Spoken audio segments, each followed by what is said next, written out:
environment? Which one is better for you? Wait, I wasn't following. Sorry, could you repeat that? No, he was asking if he wanted if you would like him to work from his environment, or if you would like him to work from our environment. But he just wanted to give you the demo and show you the where to access what and stuff like that. It wouldn't matter, right? Because our environment, his environment is the same environment, right?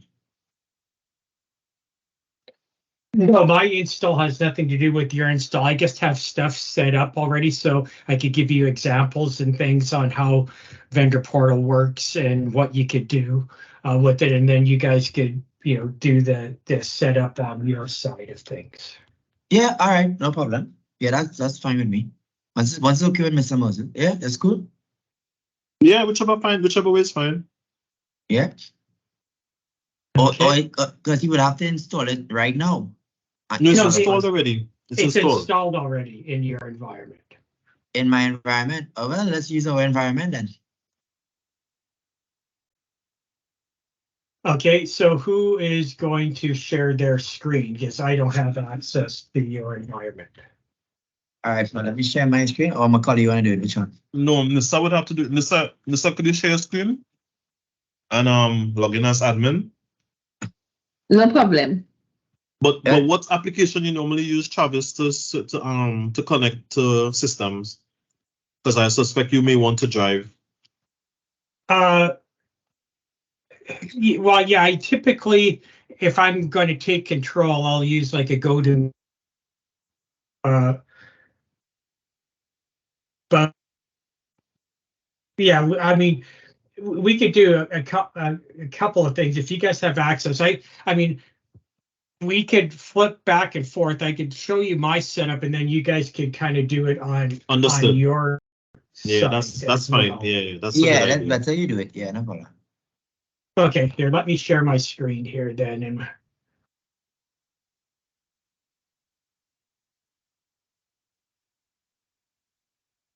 okay, let me know when you guys could see my screen.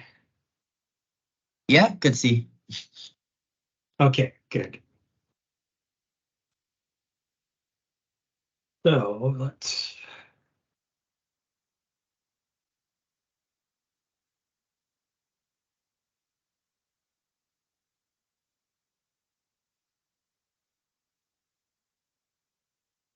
Okay, I guess getting this. Okay, perfect. Okay, so we have installed it in your area. Now, one of the things that you'll have to do is create roles and stuff. So which internal users like on your side will have access to vendor portal.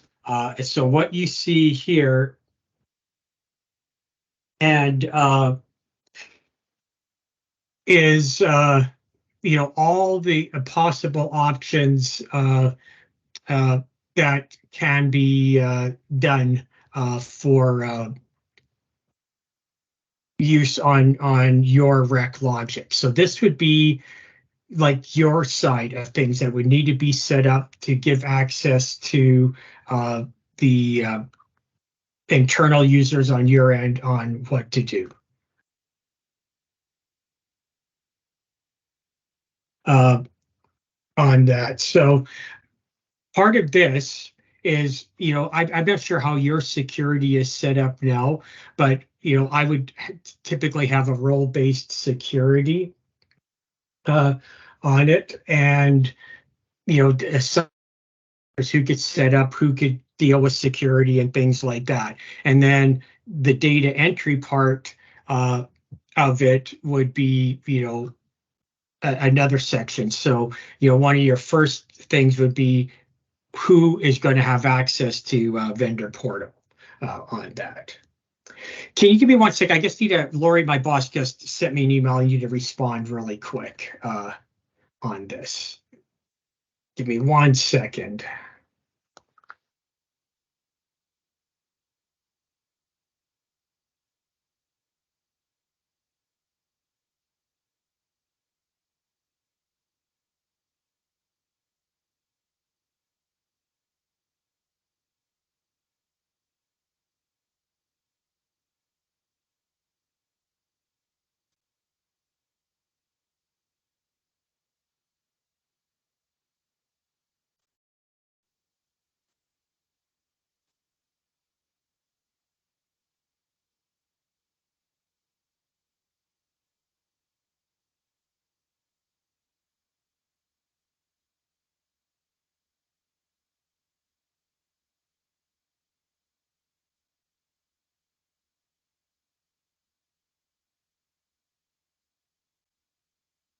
Okay, sorry about that. I just needed to respond to this email really quick. Okay, so on this, what you need to do, and I would recommend you doing that internally, like in your test environment, assign you guys some of your internal vendors so you could play around. Once you get the setup done, then you could pretend you're a vendor and see how it interacts back and forth on this. So, you know, how you've done your other security, you're going to have to do this security as well for your ReQlogic users who is going to be allowed to use vendor portal on that.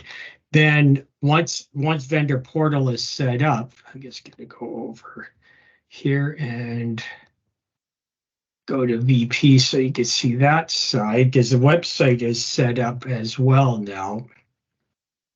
I'll let that log in. And then for the vendor portal user setup, these are your vendors that you want to have access to. So in my environment, you know, I have some vendors set up with users and stuff. So over here, you can see a vendor 1, 2, 3, 4, 5. I have 5 users assigned to that vendor. So you could have multiple contacts at the vendor side that you could carry on conversations with, and submit quotes and talk back and forth with, and they can interact with you. Now, each one of these users can have different security on it. So you'll have to decide who and what has what kind of security to the vendor portal side of it. So security is twofold on there. Like, they will have their own user ID. So when they log in from the vendor side of things, they'll have different access depending on that. So this user that I logged in with has full access to everything on the vendor's portal side. In there, you will have to, again, once you create the users and you set up vendor portal roles and vendor portal access rights, so they have roles and security just like ReQlogic has roles and security, but you control what they'll be able to see.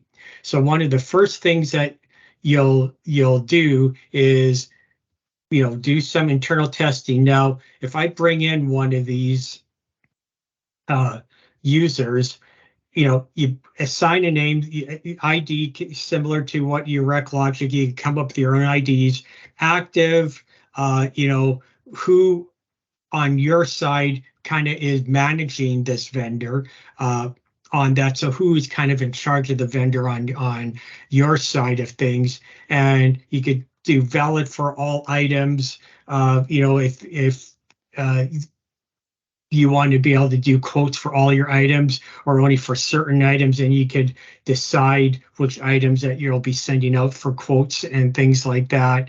Fill out the contact information. Then what emails do you want them to get on that? ReQlogic sets up email notifications internally on your side of things. You can then decide, what email notifications you want the vendor to be able to get to. And then if you don't have valid for all items, you can assign default items instead of having this checked, and then it will look at what you have assigned items there. So your first part is figuring out what vendors you're going to want to be using vendor portal, what users on the vendor side do you want to have set up, and then what security do you want to give those users for those vendors. Now, what I would recommend is, in your test environment, you guys could pretend your vendors on there is, and then pretend pretend that you're the vendor, and then you can start going back and forth, like log into the vendor portal like I have and log into your ReQlogic, and then you can start doing those different things on there.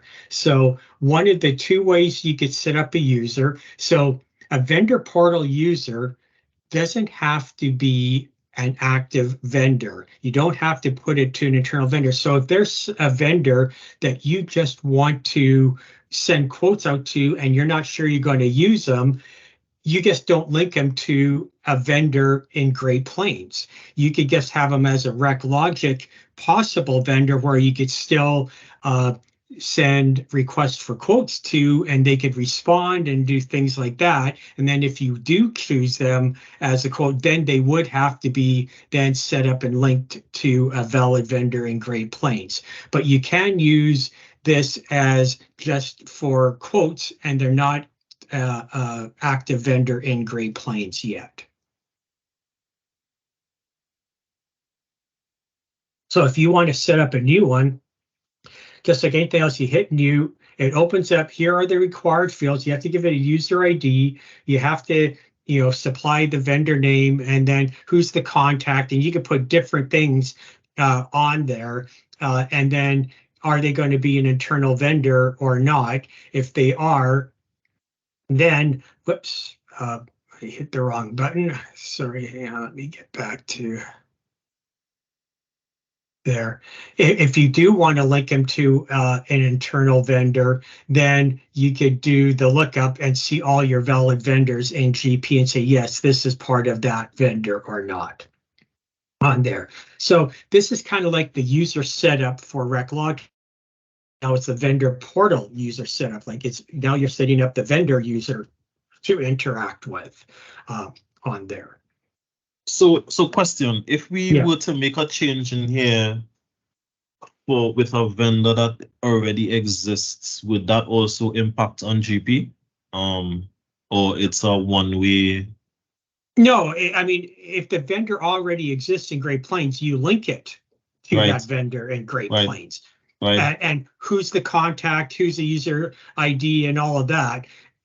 So yeah, this is the field right here that you're linking it to existing vendor. Understood. Yeah, if the vendor doesn't exist, but you want to interact with them for quotes, then you're just not filling that field out. Right, yeah, got you. Thank you. All right, cool. Okay. Understood.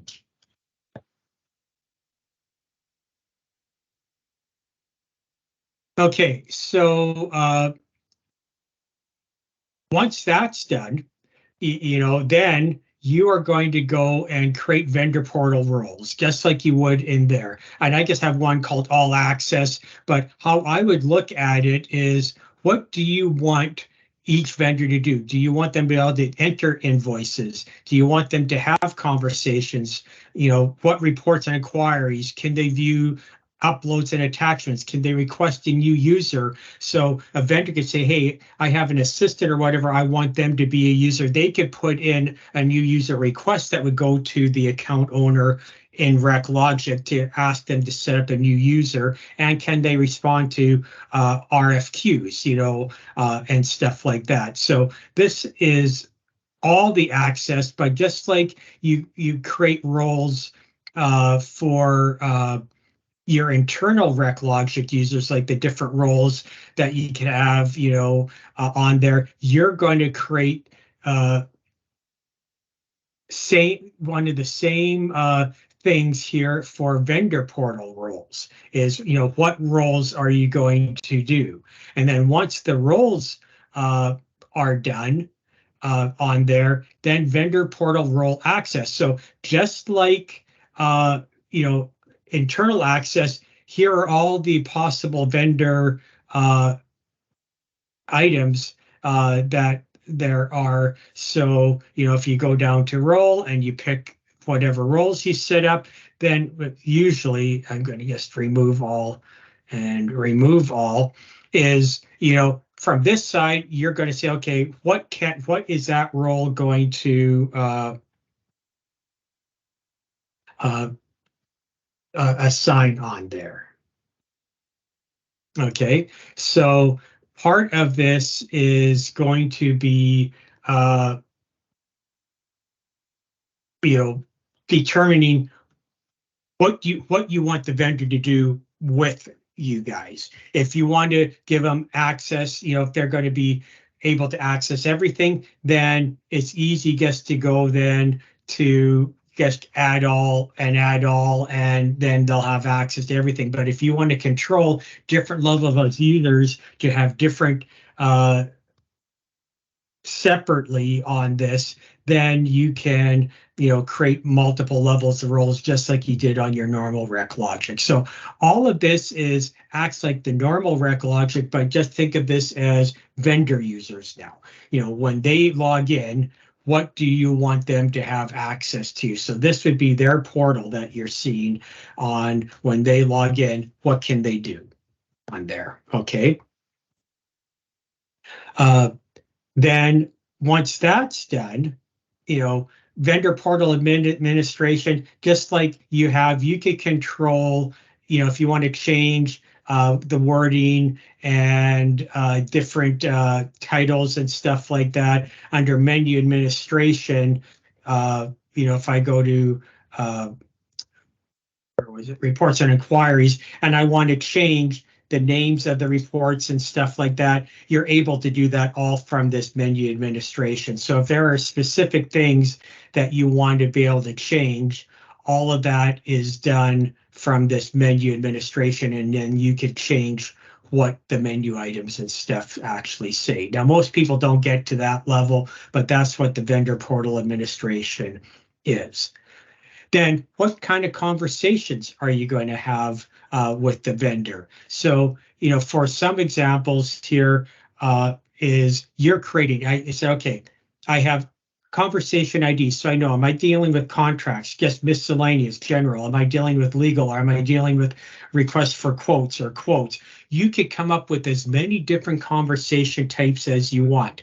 So when you want to, or when they want to start a conversation with you and they go new, from their side is they're going to see whatever you have set up for conversation types. So if they just have general information they want to contact you about, if there's contract specific information, or if they want to talk about a quote on there, then they could pick, from those conversation types. So you control what type of conversations that you want them to be able to filter on and stuff. So it's like grouping different types of conversations that you would like with them on there. So totally up to you on how you set those conversations up. There's no right or wrong way. It's just think of what kind of conversations would you typically have with the vendor, and then that's how I would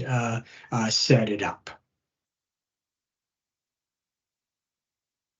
And then along with that, conversation priority. So if they have different priorities, if it's mission critical, so again, some examples on there, is it just a normal one? And, so then when they're talking about quotes, is this, high priority, because it's time sensitive or whatever, they could pick different priorities. And then of course, they're putting in the topic, but these lookups, now they're only going to have access to one company. Here I have 3 companies that they're involved in, but it will just default to whatever Great Plains company you're interacting with. But then these are the lookup fields that you're going to be creating through these conversation types and these priority types on there. Okay, so any questions on any of this setup so far?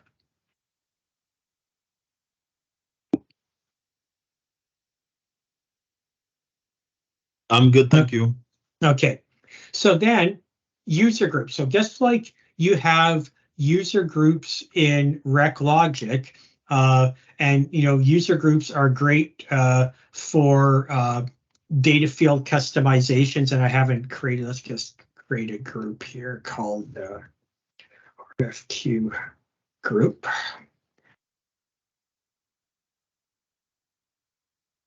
So once you create a group, then you could add users to that group. So a vendor portal user setup, you could assign them to a group ID. Let me just go and do that. So if they're assigned to a group ID, then you could do data field customizations on there as well. So, vendor portal data field customizations, do I want them global or do I want it by group? So if I'm looking at, conversation header, do I want to have some user defined fields open up for them? So you can, just like regular ReQlogic on data field customizations, I could add user defined fields to different things and then hide different things or make things required and do that by global or by user group. Now, you don't have to use any of these user groups or do any data field customizations, but if you're going to, then you can control, do I want everyone to see them or do I want specific groups of users only to see them? And so that works very same way as our data field customization, but now you're doing data field customizations for the vendor portal side of things on there. So the bulk of your setup would be setting up this vendor portal user setup and vendor portal roles, is creating what users you're going to do and what conversation types. The different types of data field customization stuff you may not need to get into at this point in time.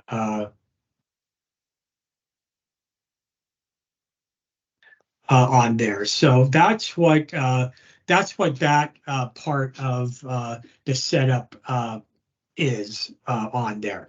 So initially, I would probably pick a couple vendors that I would link to your, like Garth and Nisa and Macaulay and all that could be assigned to different vendors, and then you could play around and interact. So when you log in and out of the vendor portal, you could see what you could do and how you would do it on there. And once you have stuff in there, you could see all the different history that is involved that vendor's been involved in on there, and see if there's any open requests. No, but then they would have all their history of what they could see as their what they've quoted on in the past on there. So any questions on any of this setup?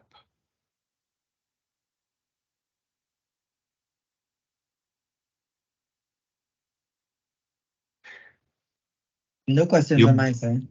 Yeah, so just to confirm, the first thing we're doing is we're setting up vendors. We should do it in the test company. Make sure that we are comfortable in the test company. Use us as demos. Example, the staff within purchasing and IT. Correct. See how the process maps, how it flows. After we set up the different vendors, it's important for us to create rules so that we could add additional functionalities on the various rules based on the different vendors that we have within the solution.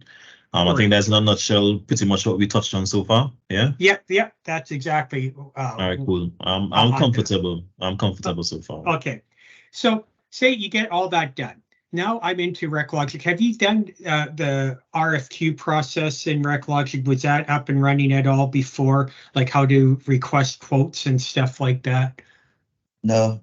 Okay, so let's assume you get all that set up. So now I'm a ReQlogic user, right? And I'm going in and I'm going to I want something send out for quotes. Okay, so let's get start and I'll just walk through that process on this is typically what you would do on that. So let's get saying we want quotes on some new laptops. And you're going to create it, just like you normally would. You start your requisition just as normal. You put in the header information and all of that. And I'm going to add to the line here. And let's see. What do I have? Yeah, there we are. Laptops. And let's just call Microsoft Surface 5. And you're not going to pick any vendor on there. You know, you can zero out the part number. You know, I have a bunch of fields on there. These are defined and all of that on there. But I want 10 of them, right? So, whoops, my numlock helps if I turn that on. Whoops, why is that not working?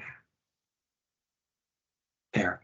And I'm going to have 0 price, right? Because I don't know what we're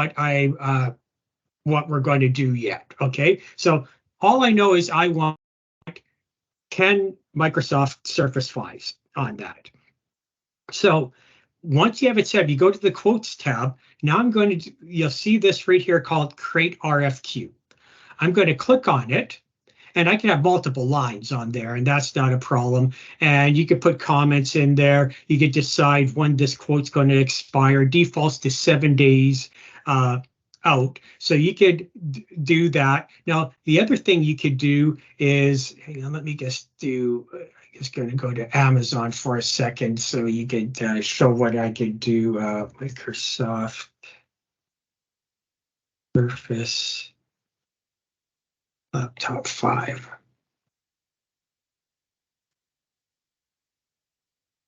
There. So I can put a URL so you could say, you know, say this is specs or whatever, say this is what you're looking for. Now, you're not ordering from here, but you want that to do that. I could put this as a URL.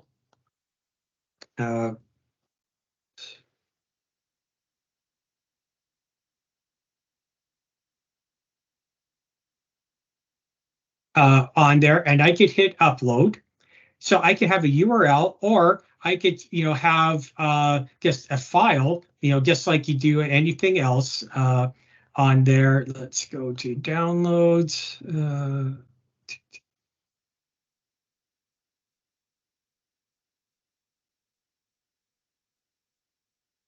I'm just going to put any PDF. So now just say those URL or specs on that. So when you're going to create the RFQ on there, you could then put comments, put the expiry date when I go next on there. Now, you could say, okay, based on that, I had default suppliers come up saying, hey, when I'm ordering laptops, when I use that item, automatically put these in there.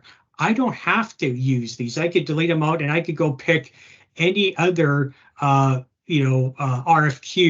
that I have set up in there, or I could keep my default list. So you just add what vendors you want to send RFQs out. If they're not set up as a supplier, you can add regular vendors, but then they wouldn't get the automatic email. You'd have to send it via that. So I would always recommend doing everything through here, because this is what is the automation.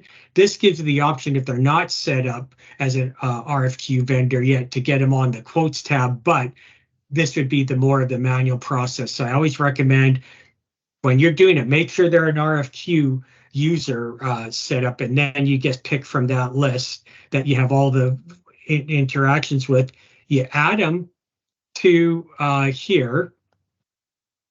Then you go next, and then it's going to send out a notification to them. So when I hit save, this is what's going to now generate emails out to these vendors on there. Whoops, where did that? Oh, I got an error. I'm not sure what I did. Well, I saw one of the vendors did not have an email, or does that? Or that Yeah, that shouldn't matter. It just wouldn't send out an email. Okay. I guess I've used this multiple times here. Let me try this one more time. I'm just gonna. Are one of those emails yours? Because I would love to see what the email looks like going out. I don't have an I don't have the emails, but I'll show you what it's going to look like. Okay, good. All right, thank you.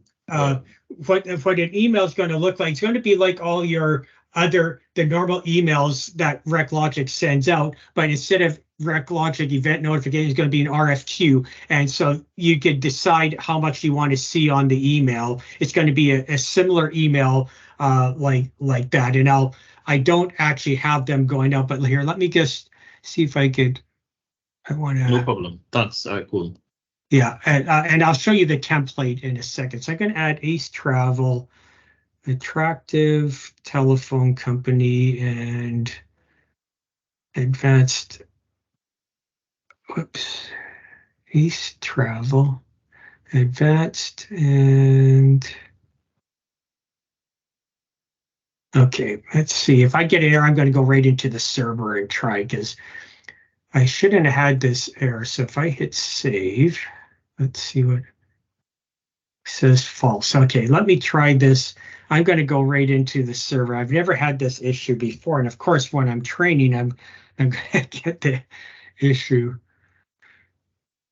I'll log in this way to it, and let's just see if it works.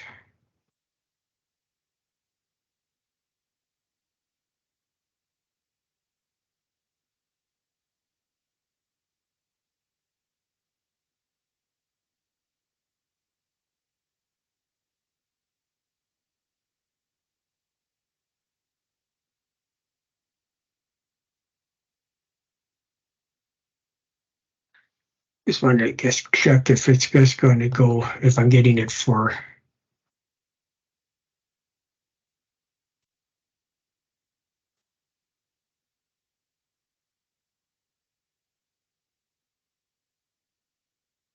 Yeah, something is, I'm not sure why I'm getting this error. This is very strange.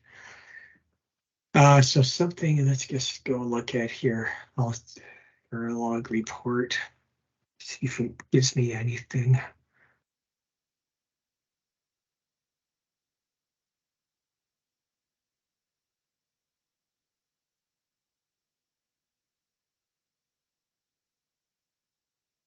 Yeah, doesn't give me any extra information, unfortunately. I'm not sure why that is not working for me. Let me see if I have, trying to think if I have one other site I could check on.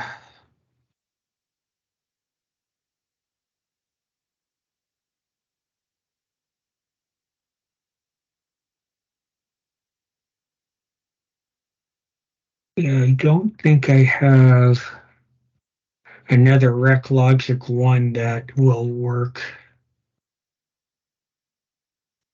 Let me try one other thing.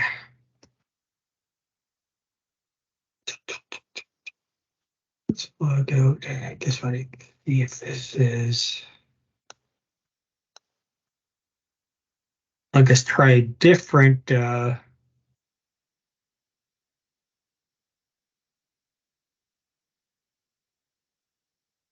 A different company, and let's just.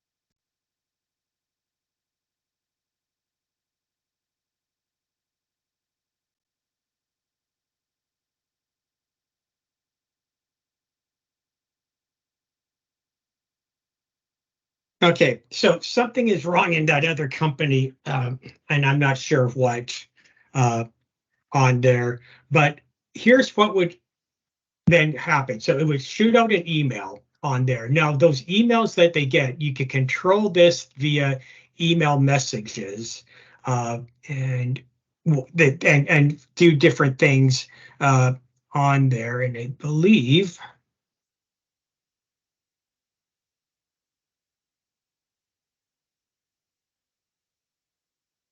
the RFQ notification. Yes. So here is the sample email. So you know, it will give you this, and then if I, you know, it would be in that format, but you can control what is on there, like what do you want to put on there? You know, that you have received a new request for a quote. Please use the URL below to sign in, and they'll have a link to the URL and stuff like that. And then they would sign in to their vendor portal on that. And then from the vendor portal side of things, on there. So right now, which one did I?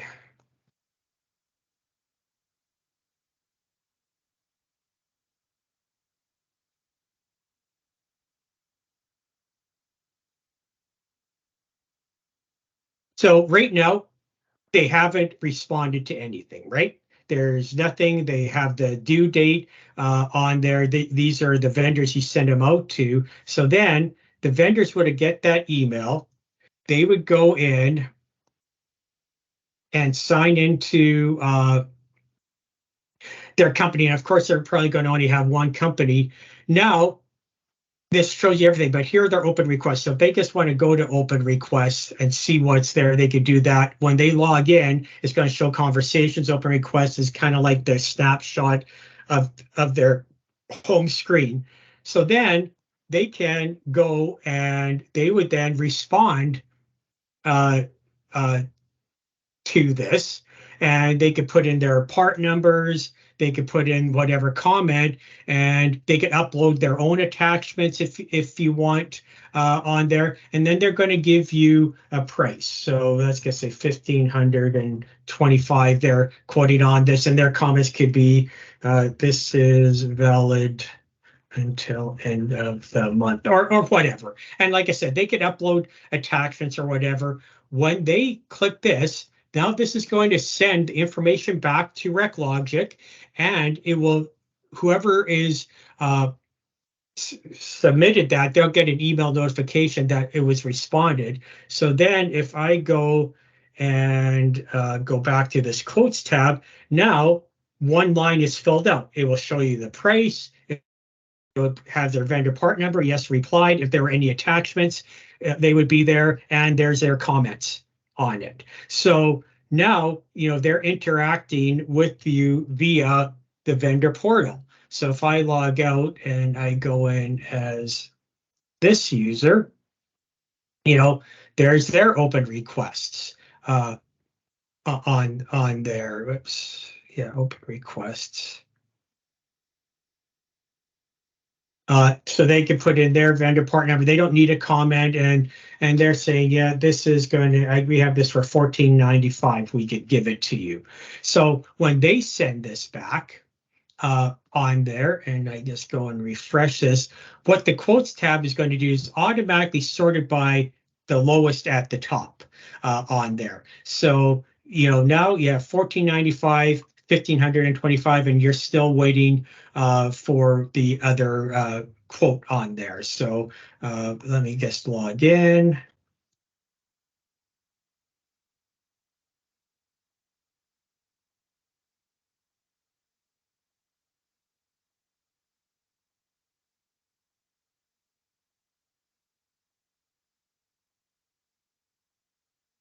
And they're going to be the most expensive on there, and they could upload, you know, whatever attachments they want to. So I'll just show you what happens on there. So they might have some other, you know, specs or whatever they're saying. Here's what it is. Now, whoops.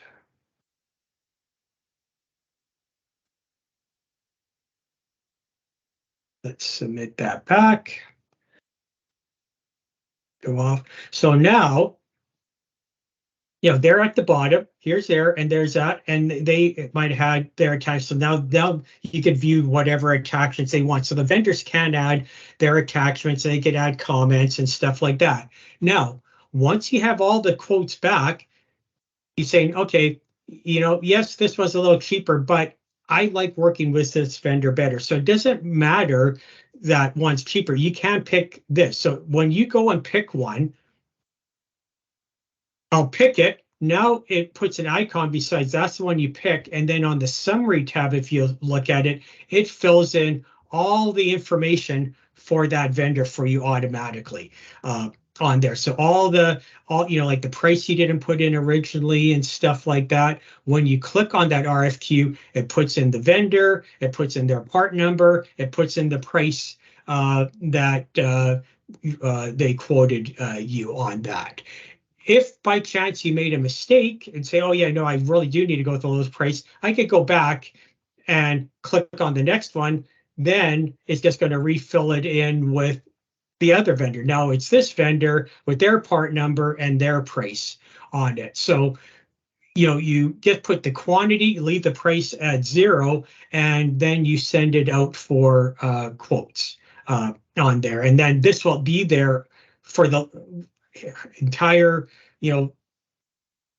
life of this document. It will never go away. So when you come back a year from now or 6 months from now, you'll know who quoted on it and what vendor you picked, and you always have this quotes tab will never go away. It just becomes part of the document. Then you would submit it and then would go for the normal routing process like it normally would, but now it has all the quotes and stuff on there. So all the approvers then can go and see what was quoted and who you picked. And if they want to ask questions, then gets the normal approval options where you could send questions back and forth and stuff like that.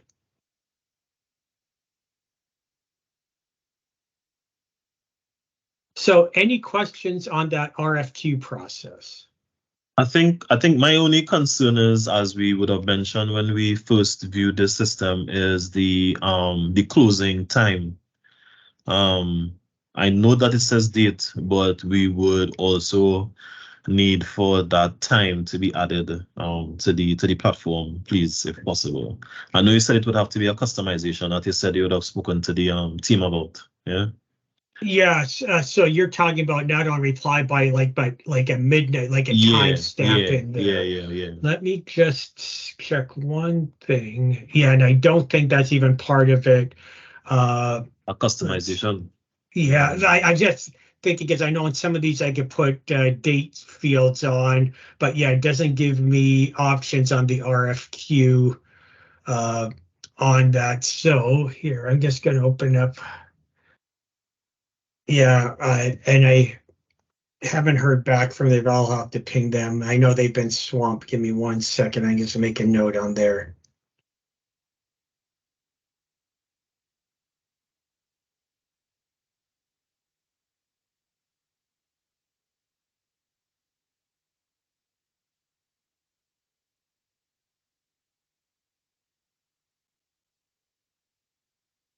Now, I know on,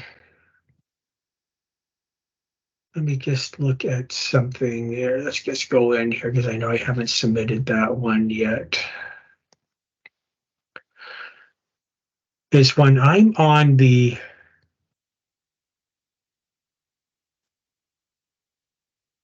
yeah, I wonder if there is a way.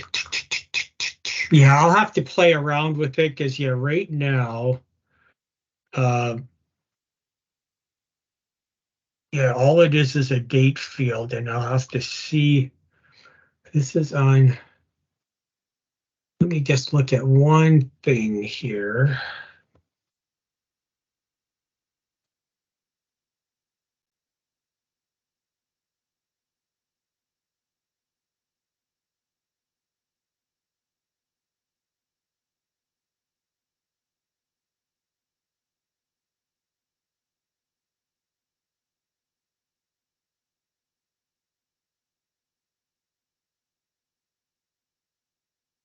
See what I have, if I can.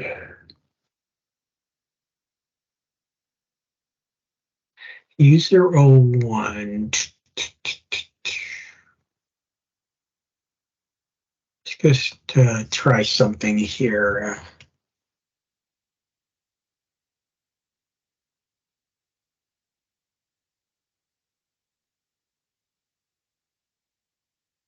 Just want to see if it actually appears, and then I will try something, and then if we could play around with this.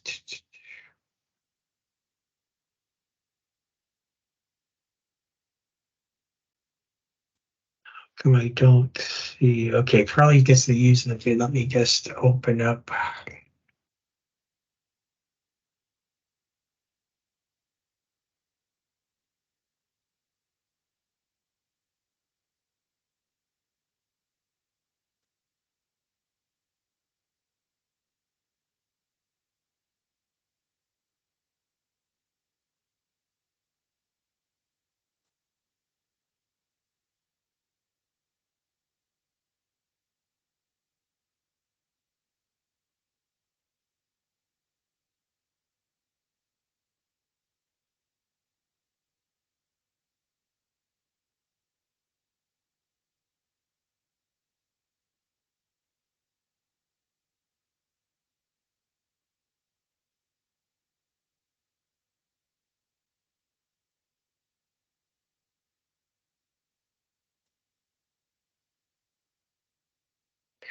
Let's see if that.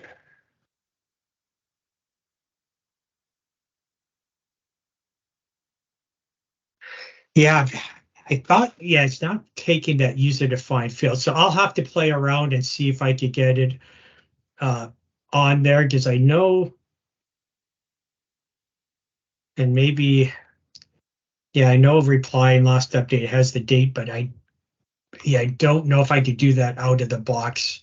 Like playing around with some of these things sometimes works because I could do a lot through this data, and I might be missing something very basic on there that I'm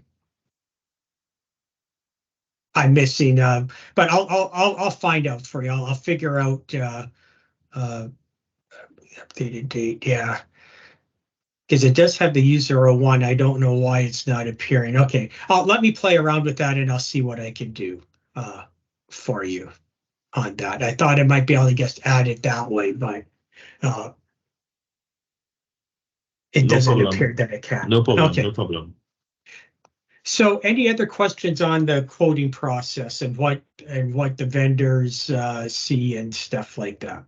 So when the vendor submits their bid or their proposal, yeah, would the solution email the person that created the RFQ?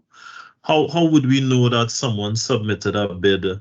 What's yeah, so that requester, so part of whoever is created that document on there, so when the vendor responds and it populates the line, they would get an email notification right?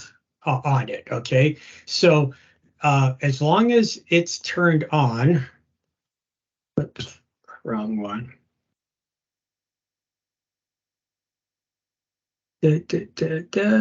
Why I don't see everything on here. But they should be getting an email notification on when that gets responded, like it's an email event on there. Now, what that email message says is controlled by these email templates Right. On there. But yes, they would know based on No, my question is really like, so let's just say like I am the requesting department, which will be ICT. I am purchasing the 10 or 5 Microsoft Surface tablets, right?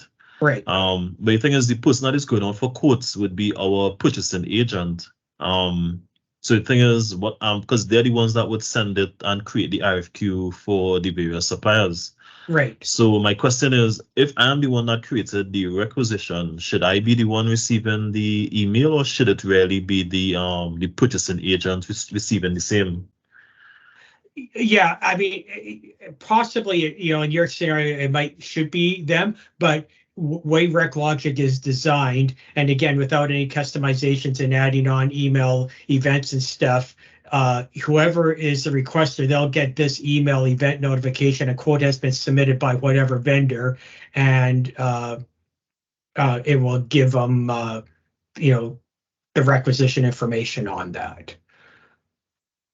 So out of the box is going to be the requester. I don't know if we could add other group of users that get the email notifications on it or not.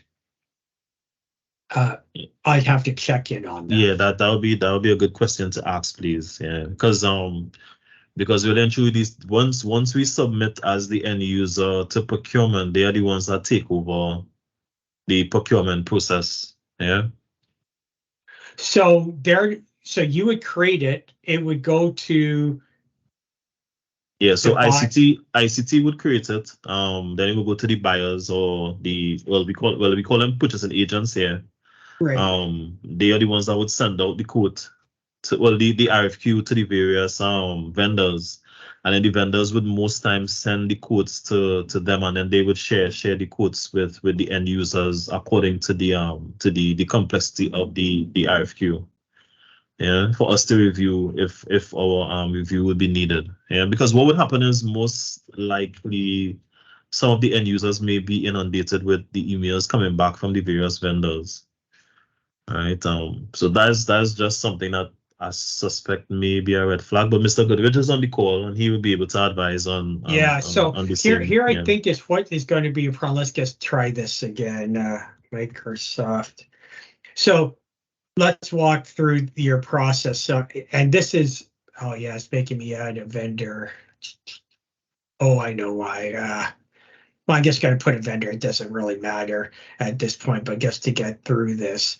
So if I'm going to add it, so you're saying this is ICT or whatever, then it's going to go out to someone, right, for quotes, correct?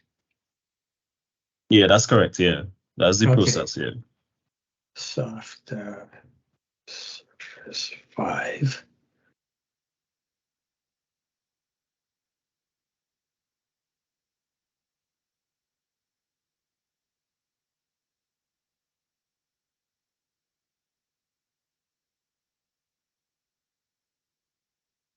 So at this point in time, let's just or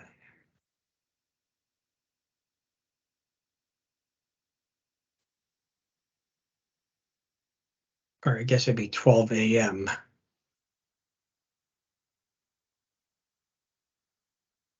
Whatever, I just gonna put something in there. I guess this opened up. So then you say when it's submitted, it would go to another group of people to do the quotes. Yes, right? correct. Yeah, yeah. So I don't know if that might be an issue right off the hop, because I don't believe, and we're going to find out in 1 second, that the approvers could send stuff out for quotes.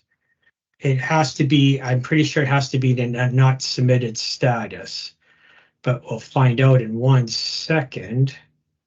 Yeah, see, when it's in an approver's queue, they can't be the ones sending out for quotes. It has to be in a not submitted status on there, because it has to get all that information. So when it gets submitted, then it knows what the proper routing based on dollar amounts and all of that are. So if whoever's putting in the request is the one that needs to deal with the quotes. Okay. Well, that's going to be a little problematic. Let me check one thing here, though. Hang on. Let me try. Although I didn't have security, let me just turn on security for everybody here quickly, just because I know security wasn't on at all. Let's try this again.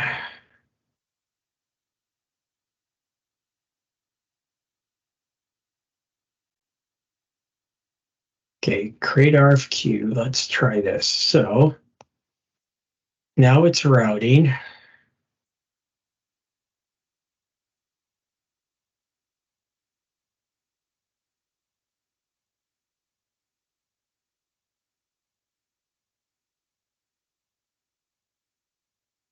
Oh, hang on.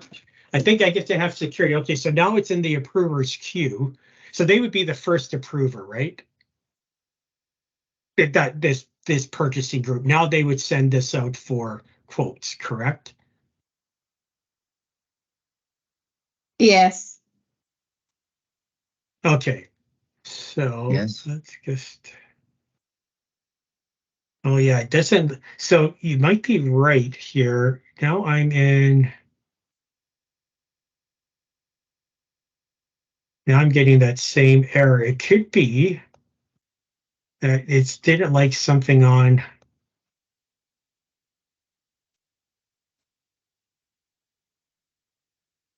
Because I didn't get the error on this company to begin with. Now I'm getting that error. Yeah, something's going on. But the good part is, yes, you could do it that way. And then partly what we would be doing is we would have to redefine your routing policies. So it reroutes based on the dollar amount. So they're the first to users. They would go get it. They'd be making the changes and waiting for the quotes to come in. And then once they have it, they would approve it. And by approving it, it would reevaluate the document, skip them, and then go to the rest for the approval. So we probably have to change your routing policies to be able to reroute based on the dollar amount that they picked.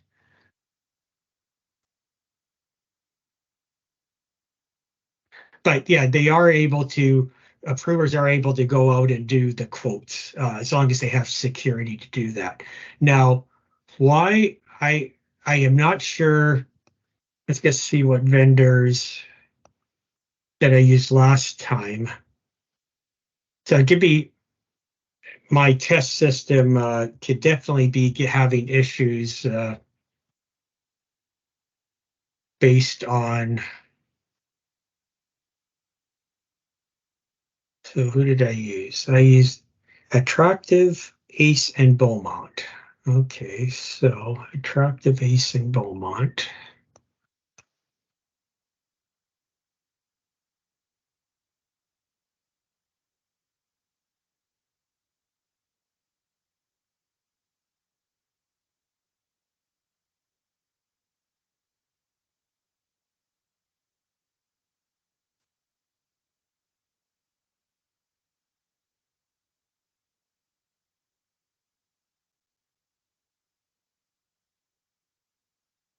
Yeah, so there you go. So now they're going to wait.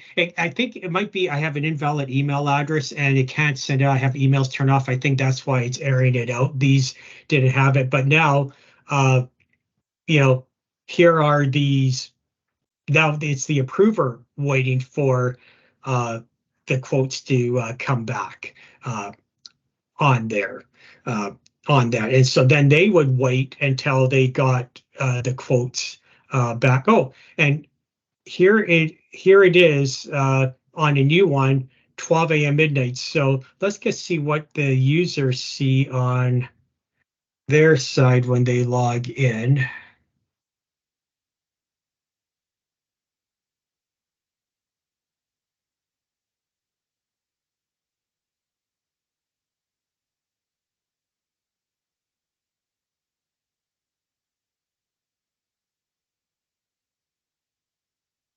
Yeah, so they don't. So I'll have to see if we could get some that user defined field on the open request. So uh, yeah, so I can add it to the Earth side of it, but it didn't send it out to the vendor side of it. Okay, so I'll have to see if I am able to do a customization to add not only be required by, but a time, you know, like ending time on there as well. Now, worst case scenario, what you could do is put it in your comments to them saying closes by 12 p.m. or 11 p.m. or whatever. I'll see if I could get that customized for you, but worst case scenario, you would be able to add it into your comments.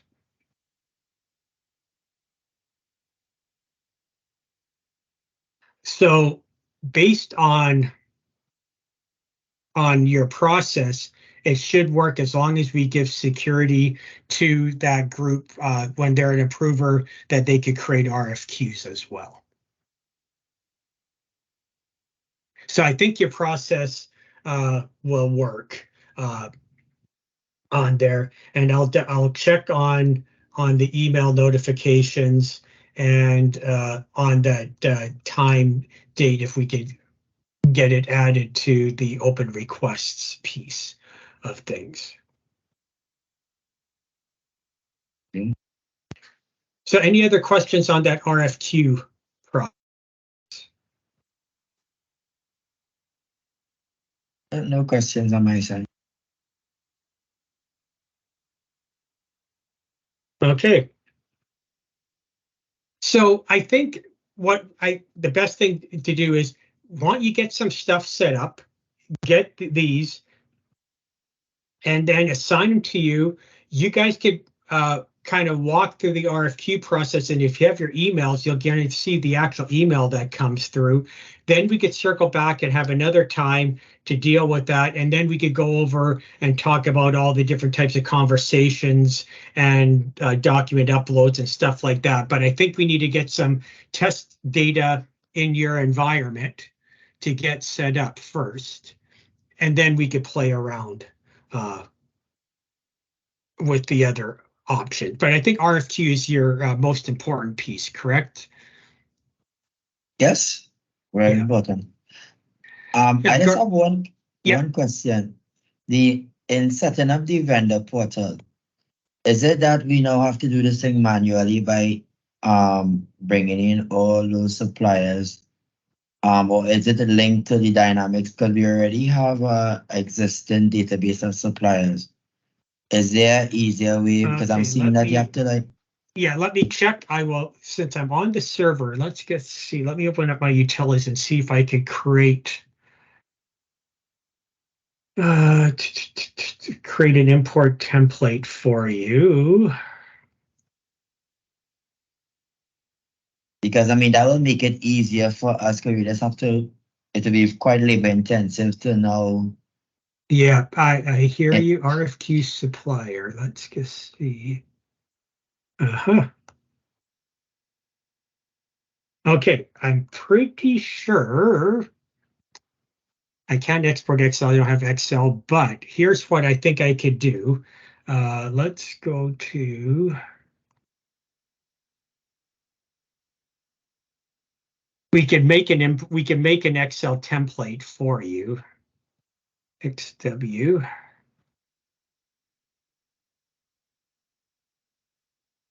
So let's have a look at that. Do you guys have Microsoft Excel installed on your web server? Do you know?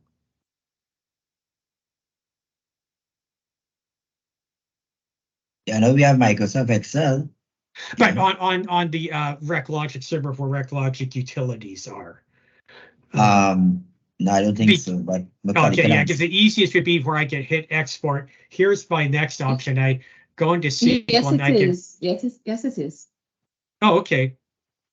So what I would do for initially Garth and team is create, like I said, in your test company, create some ones. And once you have some data in there, then we'll go into ReQlogic utilities instead of making it manual. This is way easier. Then I'll hit export Excel. Then it will export your data out. And then that will give us a good template. Here I have to clean this up a bit, but if we export it from Excel, it will be a way better template. If you can't, then bottom line, Garth, I'll get a way for us to be able to import it in. Then you'll be able to, just copy and paste, create your IDs, who are the contacts, the addresses, like this gives you all the information that is on that page, and then you fill it in, and then we just import it in for you guys. Yeah, that's good. That's excellent. I mean, that was just my major concern, Yeah, so there will be a way for us to do it. If I have to do a workaround, I'll do a workaround like I'm doing here. I've created templates based on pulling stuff right out of the SQL table and knowing what I need and what I don't need. So there will be a way. But initially, yeah, just go in and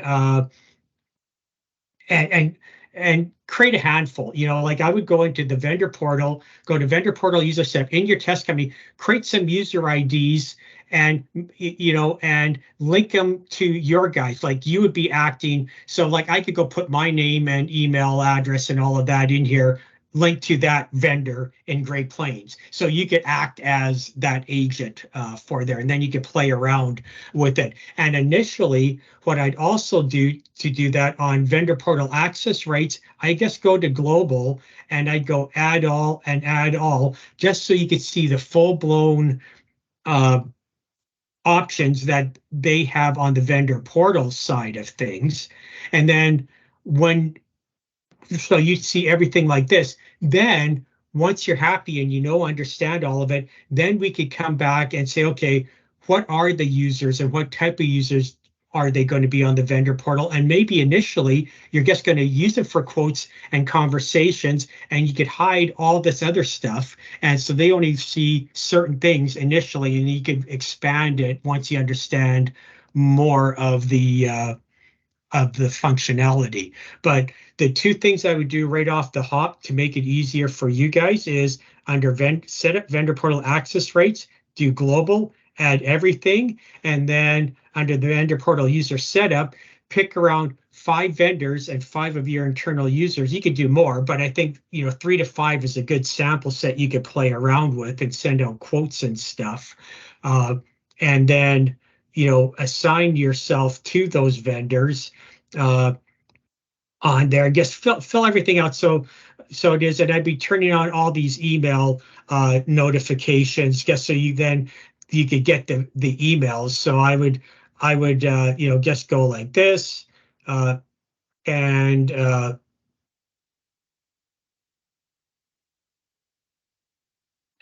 probably set something up like this on there and get everything set up properly for them, and then you should be okay on there. And so then you get put your email address in at that point for the contact and then you'll be able to see what the emails look like. And then when you guys have that done in test, then I think the main thing, Garth and Macaulay, that we'll need to look at is your routing policies, because if you submit it and it goes to that group, that they're purchasing agents that are going to send it out for quotes, now they get the actual dollar amounts for those items. You're going to want, I'm assuming, your routing policies are based on dollar amounts, or some part of your routing policy is based on dollar amounts. Is that correct? Yeah, well, yes, that's correct. You're right. So, because initially when you hit submit on there, it's on 0. So it's not validating on any information at all on that. So we'll have to update your routing policy to take an effect of how this would work when you update it after it's submitted and trigger a reroute. So then it would reroute and add in the proper users on there. So once you have some of that setup done, send me an email and let's have another meeting, and I can work on the routing policies with you, and we could get a working environment in your test company to do that. All right, cool. And if you need some help doing that setup, let me know, and I'm more than happy to. Then you guys can share your screen, and we could walk through some setup with you guys. Okay, great. One question. When we send it out for quotes, right? Now, I understand you can send it out to groups, and you can send it out to, you can set up your fields how you want to set it up to when you to disseminate the different quotes. In terms of no responses, is there something where when we send it out and we get a return response, where if it is no one hasn't quoted on it, that it can reflect default as no response? No, so the only way you're going to know if there's no response, you're going to get email notifications when they respond, but say, this vendor never responds, you're not going to get any notification that only 2 out of the 3 responded. The only way I know if they've responded is by checking the quotes tab. Okay, understood. So at least there'll be some kind of level of transparency to seeing that the persons would have sent out for quotations to the relevant persons, but based on the conversation and the tracking, you'll be able to see whether someone responded or not. Okay. Correct. Yes. If they haven't responded, it just would not be filled out here on that. Like the other one that we were looking at to here, very evident is it will be set up, where they have their information in. If this one didn't respond, it would never have, any information in on it. Okay, thank you. Yeah. And it can't be changed. Like no one can delete this after it's set up and on there. They can't go after the fact and go, oh, I'm going to remove this. There's no way to remove it. They've either responded or they didn't respond, but they'll always be on that quotes tab. Okay, that's excellent.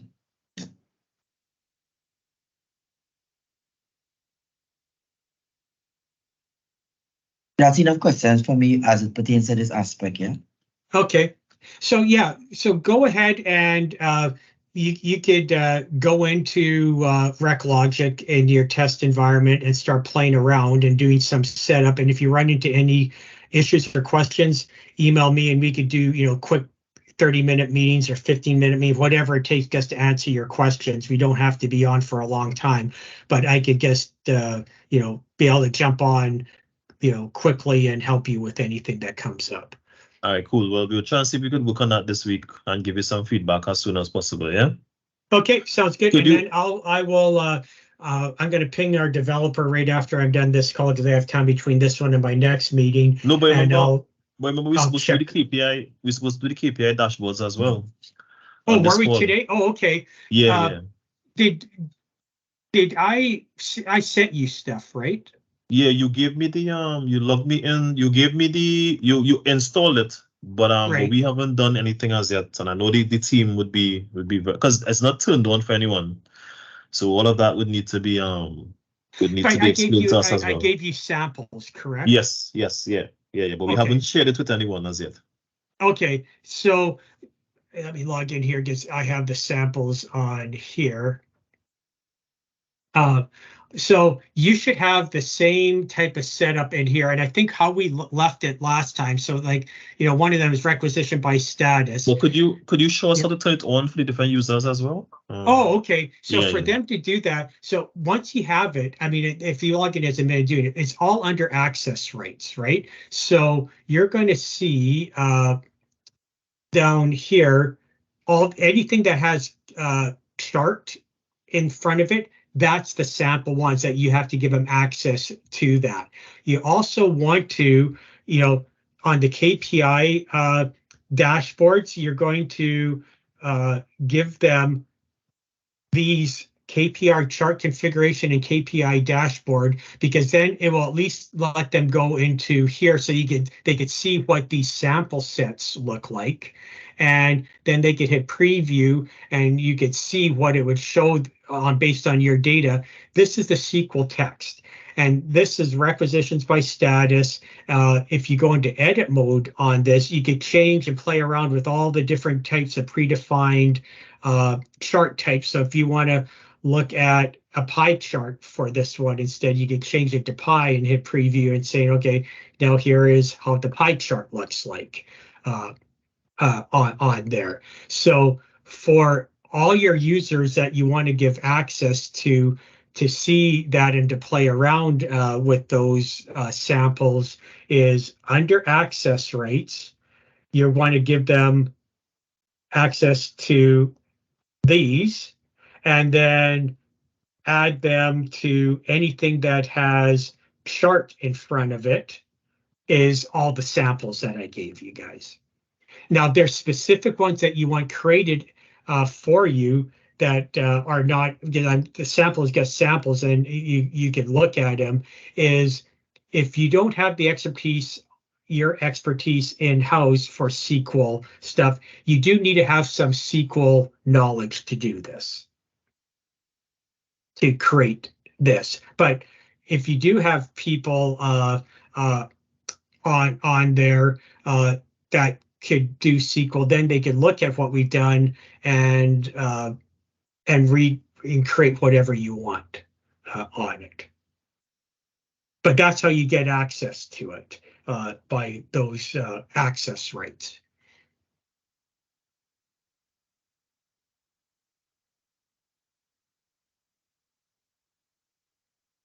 Did that answer your question? Okay. Yeah. In terms of those requisition status by department, that is a percentage of like records. It's a Yeah, percentage so of the this total. one, it'd be, so let's just say, if I go in, it's going to only, let me just go here to my preferences. And then on your preferences, I could add this to my home page. So let's just go, what was it? Requisition status by department. And let me just hit save.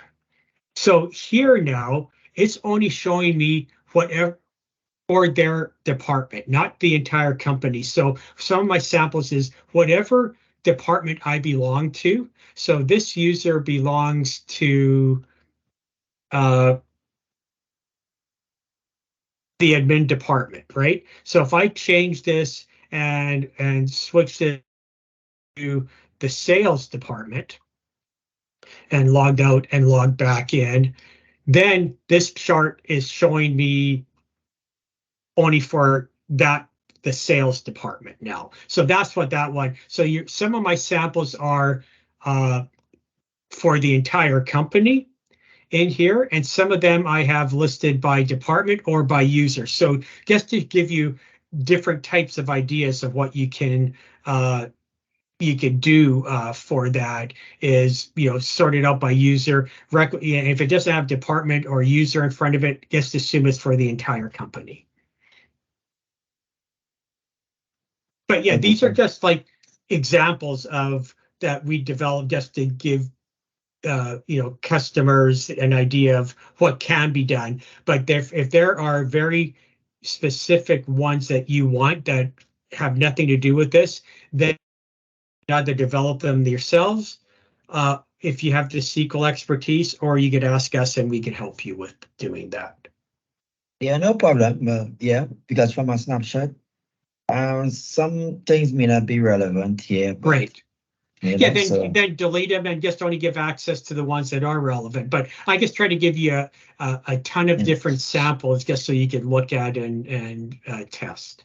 okay, thank you. Well, I'll take a look at it with the IT department and see what makes sense from what doesn't make sense. Right. Yeah, and if it's something you don't see that you say, hey, this is what we're really looking for, let us know, and then we could. So yeah. Yeah, and depending on the different charts, some charts are interactive, and I can't remember which ones where I think it's which one did I do that? Top 10 POs, I believe. So so like this one, and on there is when you have the chart, I could click on the chart and it will bring me to that. So there are samples in there where you are able to make this chart interactive, where they could drill in on that information if they want to see it. So that's possible as well. Okay. Okay. Yeah. So yeah, I mean, like I said, these are just examples that we've created to give to any customer who wants to look at it and play around with it. And we have, some customers that they have SQL guys that write their own, and then other ones that come to us to say, hey, this is what we want. Can you write us a KPI chart that does this? And then we could do that as well. All right. Any other questions for today? No question. I just have to take a look at the KPI, see what makes sense, as I said. Then I already have my ideas in terms of what KPIs I would want for the department. Okay. That will basically work alongside in achieving our key drivers of the organization. And Okay. I will just put it forward to the IT department so that they can now express the need to you. Okay. Sounds good. Yeah. But everything is pretty much simple. I mean, just a rehash of what was done before, what was said before. Yeah. Just more detail in terms of the workings. I'm just studying more in terms of the migration because we already have our system built out. It because we have the supplier IDs, everything. Right. So to me, it's just about just hopefully migrating. Some of the information might just need to be updated, like for instance, email addresses of certain suppliers. Right. The Yeah. thing about it is that we have there is a kind of vendor portal where there's a database that Trinidad and Tobago uses to track and basically there's a database of all suppliers in Trinidad and Tobago who has been pre-qualified or not. Right. They use an Excel format and they have like all the relevant information with respect to the email addresses because they are required to update their information. I'm thinking if it can be extracted, the only thing is they would not have their supplier ID and all these things. But possibly we could utilize, you might have need to create those IDs if it's not Correct. already Yeah. created on the system. But we could is it possible to utilize that report to also update that onto the system? Yeah, well, it would have to be into our format, but yeah, you could copy and paste. I mean, so our import has to be in a specific format, like I was showing you, but you could use however you want to get the data into our template. You could copy and paste from other Excel sheets. Okay. All right. Thank you very much. Okay.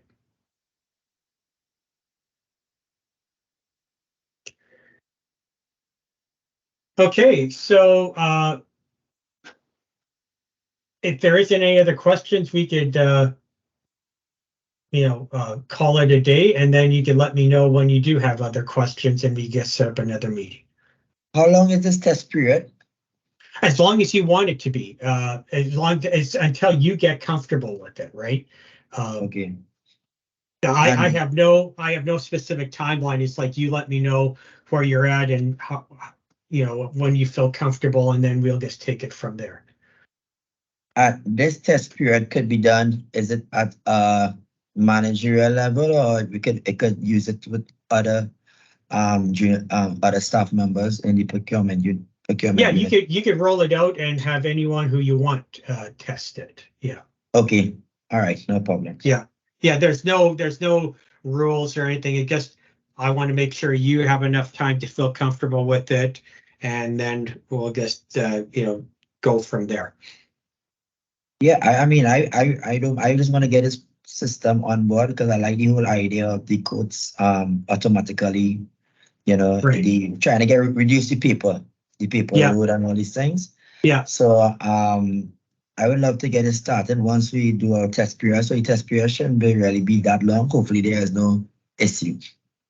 Yeah. Sounds like a plan. Right? Okay. Thank you. Okay. Thanks, guys. Talk to you later. Bye.